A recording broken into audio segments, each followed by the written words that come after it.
Baik, selanjutnya kita masuk ke suara hati dan gereja ya.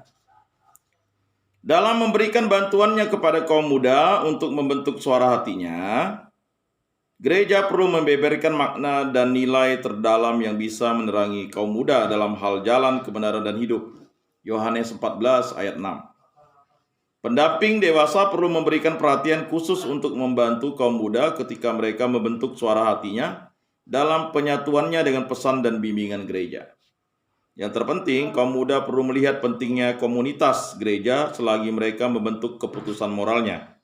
Kita bisa baca dalam surat Rasul Paulus yang pertama kepada jemaat di Korintus, bab 12 ayat 12 sampai dengan 14. Nah, sebagaimana telah kita lihat, pentingnya pengaruh gereja kerap kali sulit ditangkap oleh kaum muda. Kaum muda sering begitu dibelenggu oleh berbagai masalah. Perkembangan, pengaruh, tekanan, ya, teman, sebaya dan mengevaluasi kembali hidupnya sendiri sehingga mereka cenderung tidak mengindahkan ajaran gereja. Jadi sering kita menjadi mahasiswa Katolik itu, lihat kawan ndak misa, kita ndak misa. Lihat kawan kita, mohon maaf, misal beriman lain, ya kan, tidak sembahyang, kita juga tidak sembahyang. Ngapainlah sok suci. Itu hati-hati ya, kalau kita punya ya sikap perilaku bilang ngapainlah sok suci. Karena kalau orang datang ke gereja bukan dia suci, tetapi karena dia berdosa. Ya kan? Itu tadi saya katakan, ya. Kesucian atau jalan kekudusan itu penuh penderitaan. Mesti pantang dan berpuasa, ya. Sama seperti kalau kita, ya, dalam kemudaan menjadi mahasiswa untuk berpantang dan berpuasa. Berpantang untuk tidak melakukan perbuatan zina dan berpuasa untuk tidak melakukan hal-hal cabul. Itu harus dipahami ya. Nah, jadi sering kaum muda itu tidak mengindahkan ajaran gereja. Ke gereja malas, ikut kegiatan KMK UPB malas ya. Bahkan untuk ya saling mengikuti kegiatan yang sudah digariskan oleh pengurus KMK UPB, ibadat kampus malas, ya pokoknya cuek. Tapi kalau nanti Orkabina mulai ramai, yang ada ya hal-hal rohani kurang. Ya. Pengurus KMK UPB sekarang lebih kecil, hanya 23 orang. Kalau tidak salah ya, 21 atau 23 orang. Ya. Itu padahal 4 kampus. 4 kampus itu minimal, kalau satu kampus itu minimal 20-20. Harusnya 80 orang pengurusnya. Tapi ya tidak tahu. Karena mungkin dievaluasi, terlalu banyak pun tidak kerja juga. Ya itulah tadi. Karena tidak memiliki yang namanya ya mengindahkan ajaran gereja. Lalu Timothy O'Connell memperluas lagi 3 alasan mengapa gereja harus diberi kedudukan istimewa dalam lingkup pengambilan keputusan moral. Jadi Timothy O'Connell ini menjelaskan bahwa harus ya, dalam lingkup pengambilan keputusan moral itu gereja harus diberikan kedudukan istimewa. Pertama, dunia kita yang kompleks dan terus berkembang ini memerlukan kepemimpinan moral. Jadi kalian sebagai pengurus KMK UPB, kalau pemimpinnya, mohon maaf ya kan, kalau pengurus KMK UPB-nya tidak bermoral, hancurlah itu organisasi. Pengurus KMK UPB yang malas ke gereja, jangankan malas untuk mimpin saja, tidak mau. Baca kitab suci tak mau. Ya, maunya hanya mejeng, malah nyuruh orang lain. Ya, tidak mau belajar. Ya susah. Kalian ini ya masuk menjadi anggota KMK UPB itu karena kepemimpinan moral yang tinggi. Nah, jangan menganggap hal itu sepele. Apalagi kalau misalnya, mohon maaf, pengurus KMK UPB-nya lalu terlibat narkoba. Ya kan? Terlibat premanisme. Ya kan? Jadi kalau hal-hal seperti itu ya percuma. Makanya memilih pengurus KMK UPB itu ada standar moralnya. Tidak sembarang. Kalau dia jarang ke gereja, kalian pilih jadi pengurus KMK UPB, kacau lah itu. Ya kan? Betul, sampai mati pun kita tidak layak di hadapan Tuhan Allah. Tetapi kita harus memiliki standar moral untuk menjadi pengurus KMK UPB yang handal kepemimpinan moralnya, kan begitu. Karena kalian disorot. Dan gereja bisa memberikan kepemimpinan yang dibutuhkan ini. Makanya kepemimpinan gereja itu adalah kepemimpinan moral. Kedua, gereja menghadirkan ciri internasional yang mengarah ke kebijaksanaan kumulatif. Jadi gereja kita yang satu, kudus, katolik, dan apostolik ini, gereja Katolik itu sejatinya adalah gereja yang internasional. Standar moralnya adalah standar internasional dan mempunyai kebijaksanaan kumulatif. Suatu kebijaksanaan yang memungkinkan gereja berkata-kata dengan suara otentik, mengatasi segala kelompok masyarakat dan kebudayaan. Maka disebut gereja yang satu, kudus, katolik, dan apostolik. Satu, didirikan oleh Yesus Kristus atas dasar para rasul. Kudus karena gereja itu adalah sakramen, tanda karunia ilahi untuk karunia penyelamatan umat manusia dan keselamatan seluruh makhluk di alam semesta ini. Berikutnya Katolik, universal. Semua suku, semua bahasa, semua bangsa, baik bersunat dan tidak bersunat, bisa menjadi anggota, menjadi umat atau jemaat. Berikutnya apostolik, atas warisan ajaran Yesus Kristus kepada para rasul. Nah, kan itu, kan ada lagunya itu. Simon Petrus, Andreas, Yakobus, Yohanes. Nah, kan murid-murid Yesus tuh. Lalu siapa lagi? Nah, itu lagunya kalau nggak hafal nih, nggak ikut sekolah minggu kayak ini.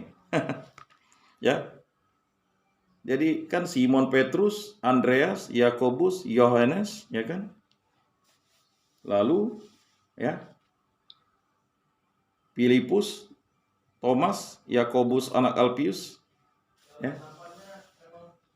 kemudian Tadeus, Simon orang Zelot, kan lagunya itu ada. Lalu Matius, Bartolomius, Yakobus, Iskariot. Itulah 12 murid Yesus.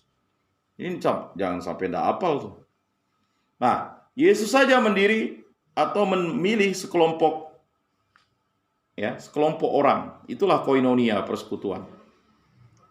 Jadi Anda yang masuk di dalam kampus UPB ini jangan lalu merasa, saya kan bukan KMK. Semua yang masuk di mahasiswa yang beragama Katolik, yang masuk di kampus UPB itu adalah anggota KMK UPB. Karena kalian adalah gereja kategorial, gereja khusus. Baik yang extension maupun tidak, yang regular lebih lagi. Makanya perlu pendataan yang penting, kan begitu. Nah, jadi jelaslah di situ. Ketiga, kedua, gereja menghadirkan ciri internasional yang mengarah ke kebijaksanaan kumulatif, suatu kebijaksanaan yang memungkinkan gereja berkata-kata dengan suara otentik, mengatasi segala kelompok masyarakat dan kebudayaan. Ketiga, gereja itu dipenuhi oleh Roh Kudus dan dibimbing oleh Roh Kudus. Nah, gereja itu dipenuhi oleh Roh Kudus. Jadi kalau kalian mau kudus, kalian harus menggabungkan diri dengan gereja yang satu, kudus, katolik, dan apostolik.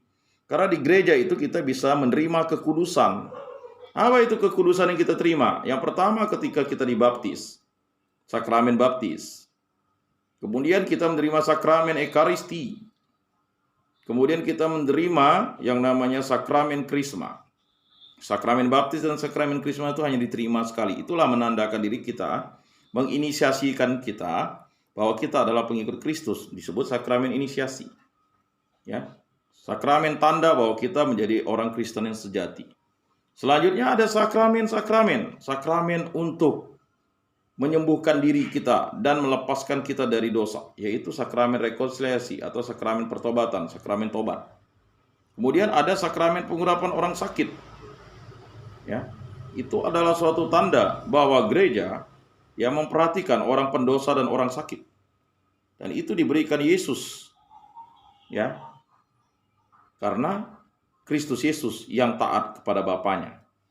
Berikutnya adalah sakramen panggilan. Ya, sakramen imamat. Nah, ini memang khusus. Ya, imamat itu ada tingkat 1, tingkat 2, tingkat 3. Ya kan? Untuk diakon, imam, dan uskup. Ya. Berikutnya adalah sakramen panggilan menjadi suami dan istri, sakramen perkawinan atau sakramen pernikahan. Jadi kita dipanggil.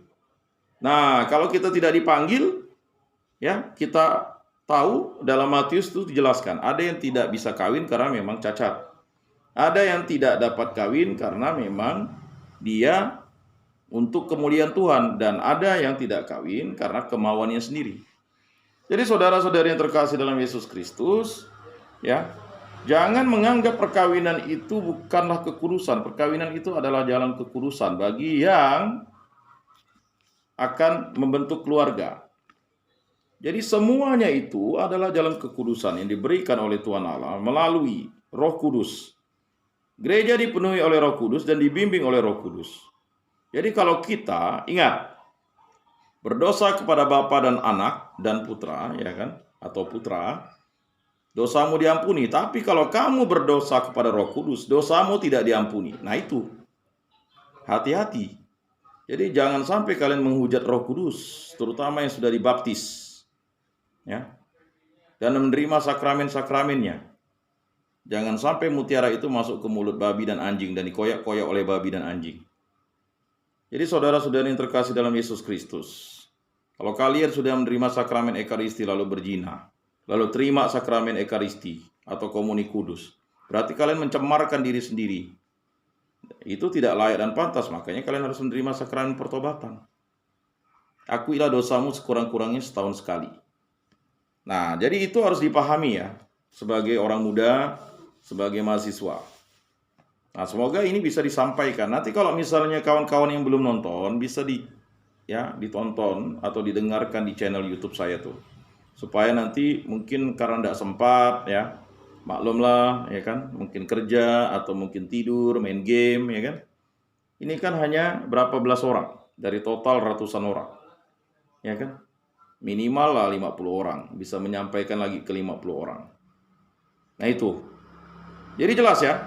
Dengan ini bukan berarti bahwa segala keputusan gereja tidak dapat salah.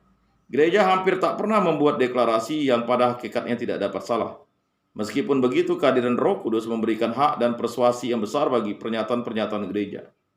Dengan demikian, pentinglah untuk menekankan peranan gereja dalam pengambilan keputusan moral yang otentik. Sementara itu, teolog Charles Curran juga memberikan komentar atas kedudukan suara hati dalam hidup orang Kristen. Curran mengatakan bahwa pentingnya suara hati telah direndahkan oleh penekanan yang terlalu besar pada hukum gereja. Kita perlu memperkecil tekanan pada hukum dan memberikan bobot yang lebih besar kepada tanggung jawab pribadi dan persahabatan personal.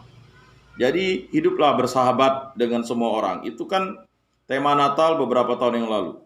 Jadi begini, yang dimaksud hukum gereja itu supaya tidak menekan moral kita.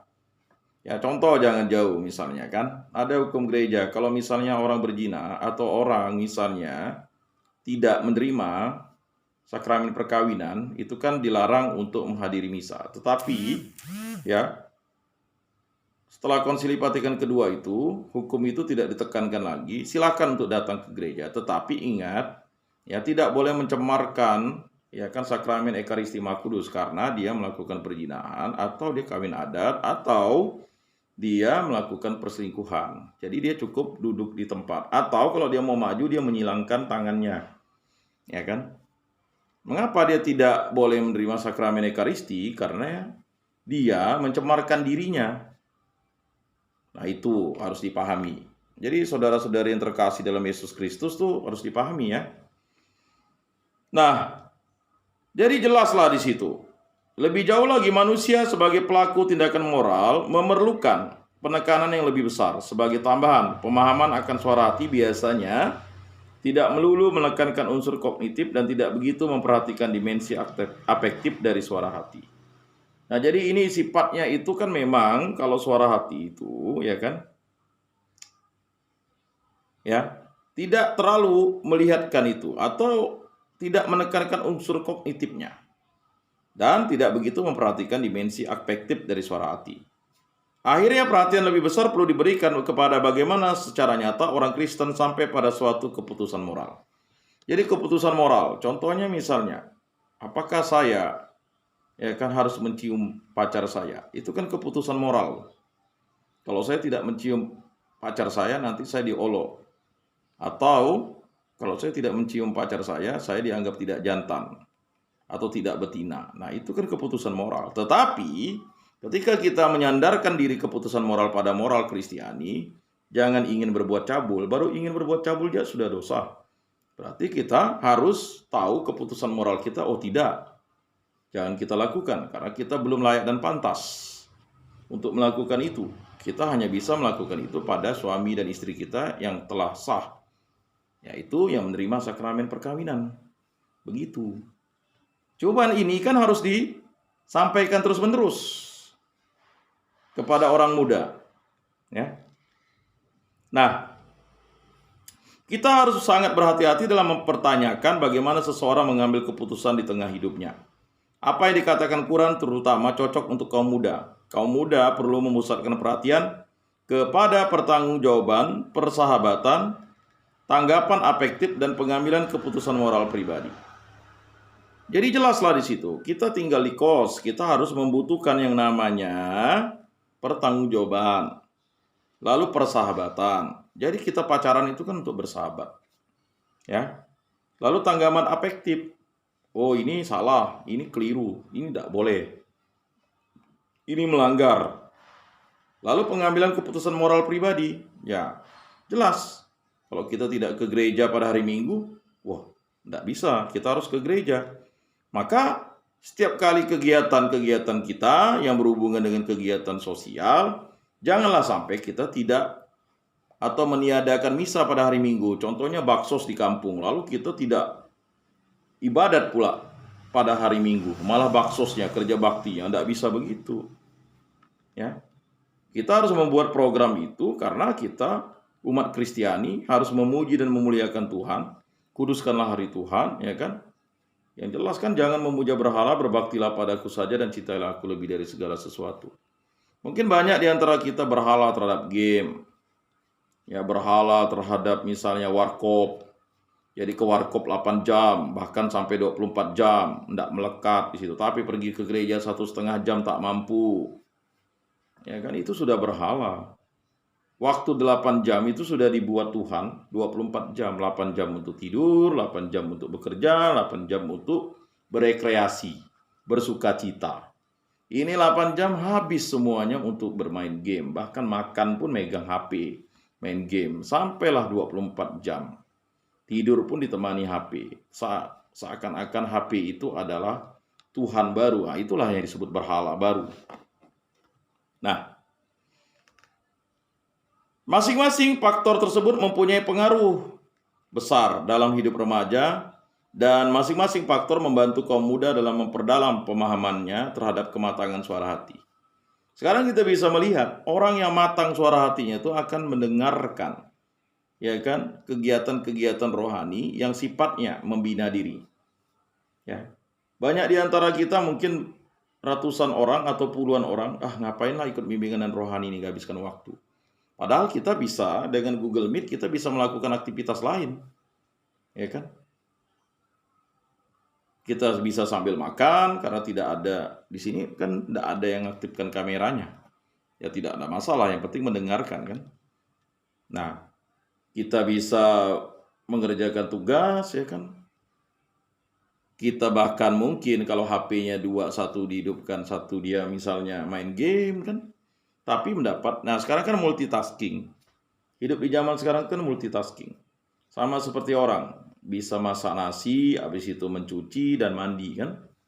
Multitasking, atau mengerjakan waktu bersamaan. Mandi, mendengarkan musik, lalu menanak nasi kan. Banyak kegiatan yang multitasking itu bisa dilakukan. Tetapi mengapa kita tidak multitasking? Ya, itu harus dipahami bahwa 24 jam waktu yang diberikan Tuhan itu sama. Mau miskin dan kaya, itu sama orang di muka bumi itu, waktu 24 jam. Jadi mau sekaya apapun orang ya tetap 24 jam waktunya, mau miskin atau semalas apapun orang, serajin apapun ya 24 jam. Ya. Waktu akan terus, kita akan menua. Dalam tulisannya yang lain, Quran mencatat bahwa dua karakteristik penting dalam suara hati Kristiani seharusnya berupa penekanan pada hubungan komunal dan pengembangan kreativitas. Nah, sudah sangat tepat kalau kalian berhubungan komunal. Komunal itu komunitas. Makanya setiap mahasiswa Katolik yang masuk di Universitas Pancabakti harus ikut KMK, keluarga mahasiswa Katolik, karena dia adalah dibaptis Katolik. Jadi kalau ada yang melawan, berarti dia melawan kehendak Tuhan. Dan pengembangan kreativitas. Nah, disinilah kalian bisa mengembangkan kreativitas. Kan hebat lagunya tuh. Ya kan? Hebat lagunya. Ya kan? Cerdik seperti ular, tulus seperti merpati, kami tak makan kawan sendiri. Nah, itu kan bagus dia lagunya. Jadi ada kreativitas di situ di mana kalian bisa berinovasi tetapi tetap mengikuti kehendak Tuhan. Melaksanakan kegiatan-kegiatan yang mampu dilakukan, dihadirkan dalam waktu yang terbatas. Karena kalian menjadi pengurus KMK itu kan hanyalah paling efektif, oke lah 1 tahun. Ya kan? Adalah yang mungkin dipilih 2 periode, ya kan? Tetapi kan kalian kan tidak mungkin sampai berperiode, ya kan? Sampai 3 tahun. Pasti kan ada generasi-generasi baru. Dipandang dari segi pemahaman relasional, seorang perlu menyadari komitmen relasionalnya dengan Tuhan dan sesama.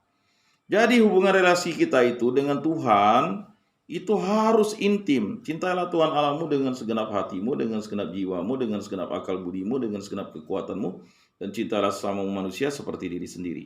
Itulah hukum cinta kasih. Maka disebut hukum cinta kasih. Deus Caritas Est, Allah adalah cinta. Kasih itu adalah memberikan.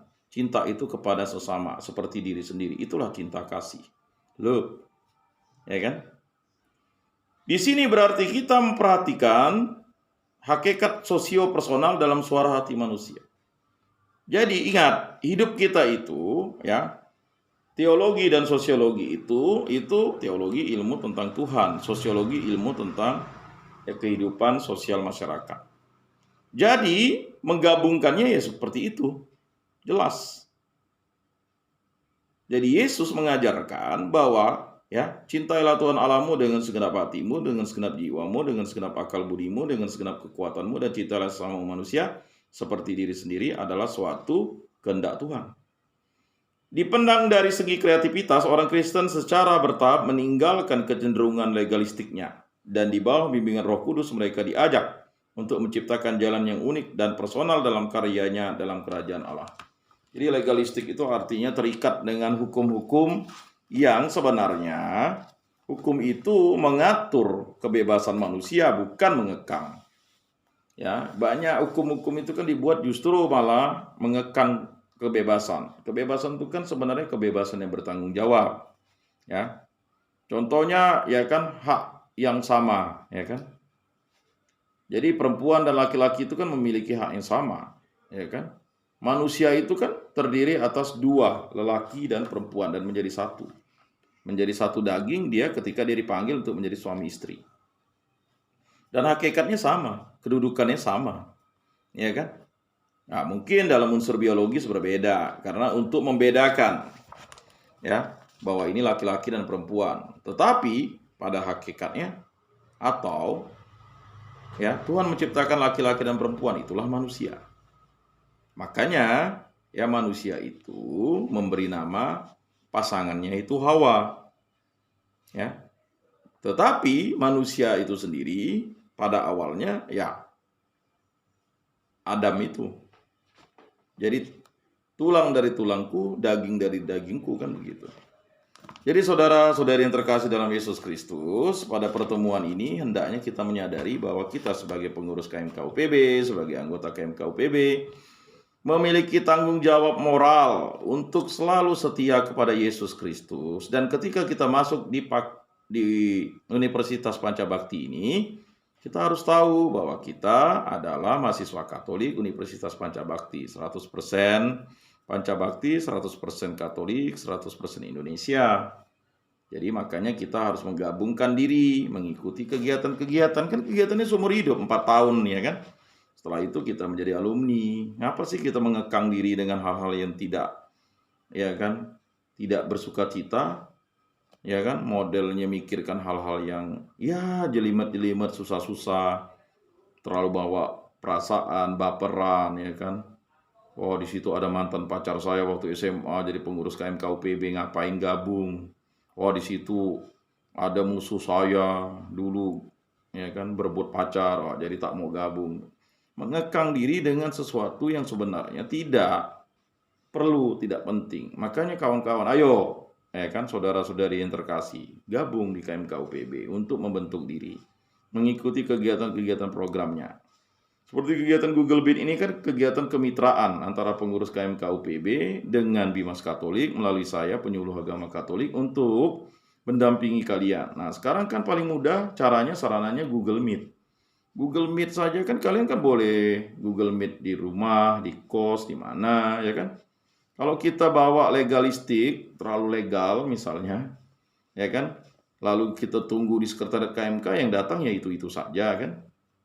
Bawaannya ngantuk dan sebagainya. Nah, itu mungkin pendapat saya. Masih ada waktu 4 menit, silakan ada yang mau bertanya?